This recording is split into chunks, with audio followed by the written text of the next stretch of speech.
Hello everyone, so we're here in Arayat Market in Cubao, Quezon City.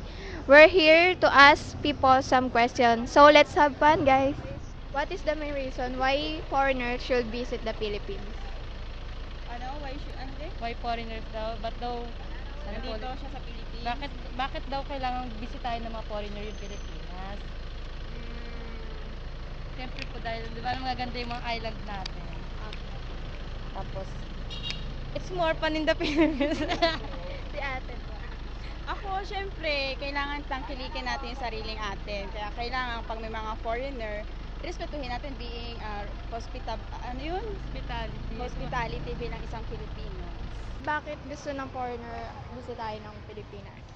Ano po, para makapag-tour po sila, tapos makita po nila yung mga bawat lugar po dito sa Pilipinas, tulad po ng mga Boracay, ganun po, mga Palawan. Parang tulad din po nating mga Pilipino na nagpupunta rin po sa ibang bansa sa kanila. Yun lang po.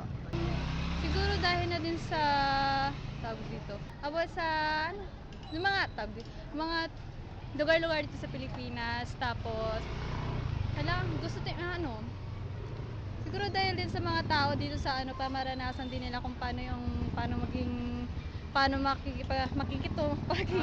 makikitungo yung Pinoy sa mga foreigner, katulad ng yung hospitality natin, yung pag-welcome natin sa mga Pinoy, tapos para makita din nila na hindi lahat ng Pinoy, kasi 'di ba meron ngayon doon sa ibang bansa na sinasabi na yung mga Pinay daw, ginagamit lang yung mga foreigner as for the green card. Para din malaman nila na hindi lang sa ganon, kasi syempre naghahanap din kasi meron din naman ako mga kilalang mga Pinay na hindi lang naman yung hanap nila. Gusto din nila syempre yung mapapangasama kasama nila. Tapos mga pang ganon lang. Tapos foods na din natin makita natin.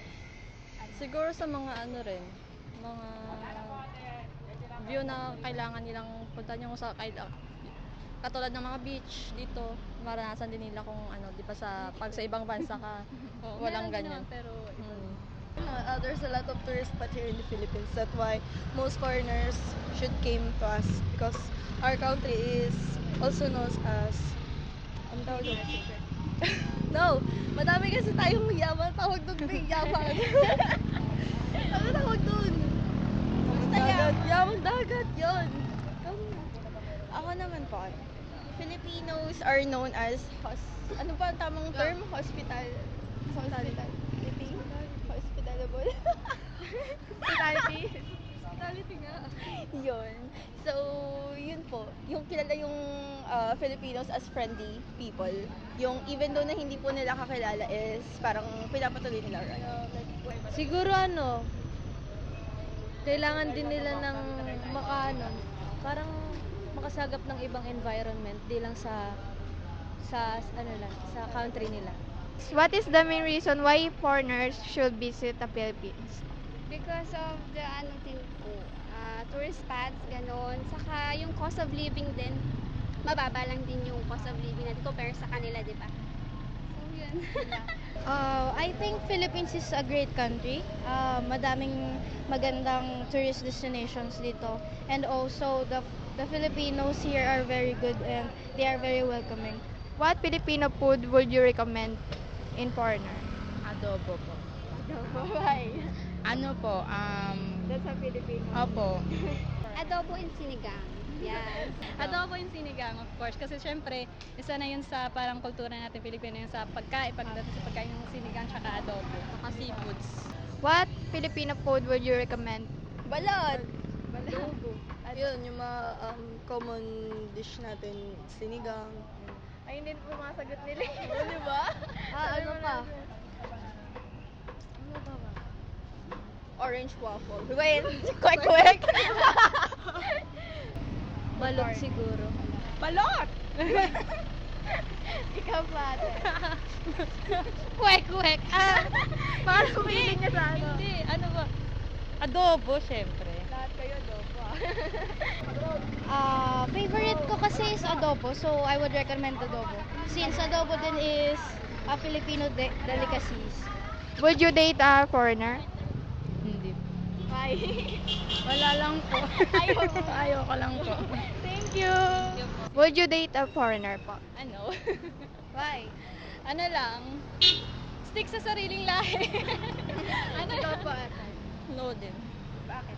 Kasi isa sa reason kasi, syempre pag sinabing may foreigner ka, sasabihin ng mga ibang Pinoy na, ay magigimayaman na yan kasi may foreigner kasi. Tapos, syempre, isa din sa reason ko yun, tapos, ayoko kasing ayoko na ng foreigner. May issue. Tapos, kasi gusto kong, syempre, makita na ibang tao na gumanda yung buhay ko sa sariling sikap ko, hindi yung, dahil may foreigner ako is, yun na yung nagpaangat sa akin. Iba pa rin kasi pag Pinoy. Nananakit. Gusto niyo nasasaktan? Okay po, thank you po ate. Did you date a foreigner? Why? No. Pilipinas? Hindi naman. Siyempre, gusto mo magkanak ng pretty, gano'n. Pretty naman po kayo ah. Like, may halo ba, gano'n. Okay. Sa akin po, siguro no. Why? Ano po? Lalaki kang ay, mabubuhay kang i-English ka na lang. Did you date a foreigner? Date? Date a foreigner? Pag Espanyol, wala. Why not naman? Parot lang. So, why po? Uy, wait na! Mas kasi why not ka pa dyan. Utang kiligin mo ang sariling iyo. Mali siya no ate. Siyempre hindi po.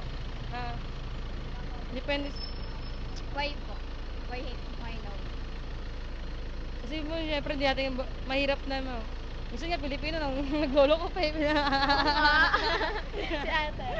Hindi ko alam kasi depende naman sa tao kung ma-inlove ka sa isang foreigner. So, why not naman kung ma-inlove ka sa foreigner? Wala namang pinipili pag love mo yung isang tao, di ba?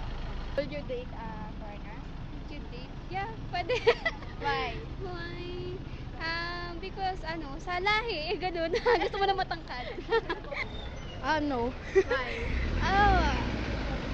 Mas gusto ko kasi yung ka-nationality. Yeah. Would you date a foreigner? Sunday? Then I give you to here. A big group po. Pili na lang po kayo kung ice coffee or milk. Ay, thank you. Ayan lang po yung bibigay nyo. Tapos ito po yung channel namin. Sa TikTok rin po. Nakikita nyo rin po. Yun po. Thank you po. Ito lang po bibigay nyo. Yung papel lang. Apo. Tapos, pili na lang po kayo kung milk tea or ice coffee. Thank Thank you. Ang galing nyo po. Hello. Thank you. Ito po. Ano po yan? Ice coffee po. Dito po. Or milk tea. Pili na lang po kayo kung anong gusto nyo. Ito. Kaya. Okay. Thank you po ate. Thank you po ate. Thank you. Thank you. Okay guys, we're done. Thank you for watching. Don't forget to subscribe. Thank you. Bye.